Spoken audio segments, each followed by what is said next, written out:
दीदी, मुझे कुछ भी देखने सुनने की जरूरत नहीं है। मुझे सब पता है रेहान कौन है और वो ये सब क्यों कर रहा है।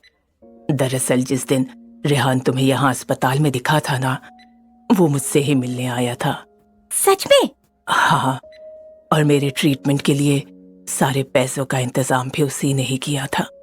मैंने पूछा था उसे, लेकिन उसने सही वक्त आने पर सब कुछ बता देगा ये कहकर मुझे टाल दिया।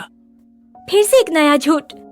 देखो बेटा, आधी किताब पढ़कर अंत का अंदाजा लगाना गलत है। उसने थोड़ा वक्त ही तो मांगा है ना, दे दो। सच कहाँ छुप कर रहने वाला है। रेहान बताए या ना बताए, वो सामने आ ही जाएगा। लेकिन माँ, मैंने उसके और संजना के फोटोज देखे हैं, उसका क्या करूँ? तुमने क्या देखा है और सच क्या है, ये अभी बताना मुश्किल है बेटा। लेकिन हो सकता है कि वो सब कुछ वैसा ना हो जैसा दिख रहा है। तुम रेहान के साथ हो, उसे समझने की कोशिश करो। दोनों माँ बेटे रेहान नाम की गुत्थी को सुलझाने की कोशिश कर ही रहे थे कि तभी नर्स वहाँ आई। एक्सक्यूज मी मैडम, डॉक्टर साहब ने कहा है कि गीता जी की तबीयत अब स्टेबल है, तो आप उन्हें घर लेकर जा सकती हैं। बस आपको डिस्चार्ज फॉर्मेलिटीज पूरी कर लेनी है। श्योर, मुझे क्या करना होगा? आप मेरे साथ चलिए, मैं आपको सब समझा दूंगी। अदिति ने माँ को इशारा किया और वो नर्स के साथ चली गई। फॉर्मेलिटीज पूरी करने के बाद गीता को अस्पताल से छुट्टी मिल गई थी। अदिति ने कैब बुक की और अपनी माँ के साथ घर आ गई। उनके बीच यही तय हुआ कि जब तक सब ठीक नहीं हो जाता तब तक अदिति, उसकी माँ और रेहान साथ में ही रहेंगे। रेहान शेयर होल्डर्स के मीटिंग की क्या अपडेट है ये पता करने के लिए मनोहर को फोन लगा रहा था और तभी उसे किचन से गीता जी के चिढ़ने की आवाज सुनाई दी और वो फोन कट करके वहाँ पहुँच गया। अब ये बर्तन किसने मिक्स कर दिए? मैंने कितनी बार कहा है कि घर में वेज बनने वाले बर्तन और नॉन वेज बनने वाले बर्तन अलग रखा करो। वो हमेशा से ऐसे ही रखे थे ना, तो जल्दी से ध्यान में नहीं आता। अब ये भी कोई याद रखने वाली बात है क्या? अच्छा, वो पूजा घर का क्या हुआ? वो आज ले जाऊंगा। 3 दिन पहले भी तुमने यही कहा था रेहान। रेहान को फिर से मनोहर का फोन आ रहा था, लेकिन गीता जी के सामने बात नहीं कर पाने की वजह से वो उसे कट कर रहा था। अदिति भी वहाँ आकर सब देख रही थी। वो काम ढूंढने के चक्कर में भूल गया। भगवान कोई भूलने की बात नहीं है बेटा। किसी दिन वो तुम्हें भूल गए ना तो लेने के देने पड़ जाएंगे। तभी रेहान का फोन फिर से बजने लगा और गीता जी नाक चढ़ाकर वहाँ से चली गई। रुको, मैं तुम्हें थोड़ी देर बाद कॉल करता हूँ। इतना कहकर रेहान ने फोन कट कर दिया।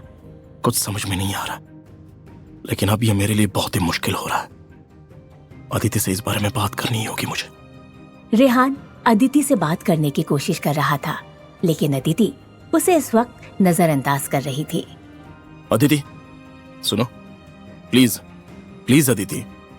मुझे अभी कोई बात नहीं करनी, ऑफिस के लिए देर हो रही है, मुझे निकलना है। इतना कहकर रेहान की आगे की बात ना सुनते हुए अदिति वहाँ से निकल गई। रेहान को समझ आ गया था कि जब तक अदिति के सामने पूरा सच नहीं आ जाता वो उसकी कोई भी बात नहीं सुनेगी। दूसरी तरफ डीबी ग्रुप में रेहान के लिए अपनी पोजीशन को मजबूत करने के बाद भी उसका रास्ता आसान नहीं था, क्योंकि वंश अब बोर्ड मेंबर्स और एम्प्लॉयज को रेहान के खिलाफ कर रहा था।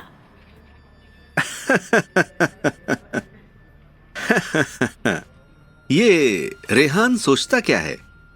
2 दिन पहले आकर पैसों के जोर पर कंपनी अपने अंडर कर लेगा।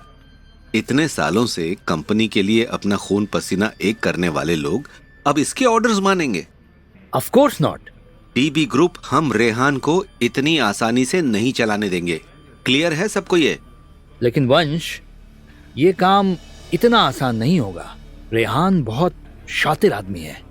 हर एक की कोई ना कोई कमजोरी जरूर होती है।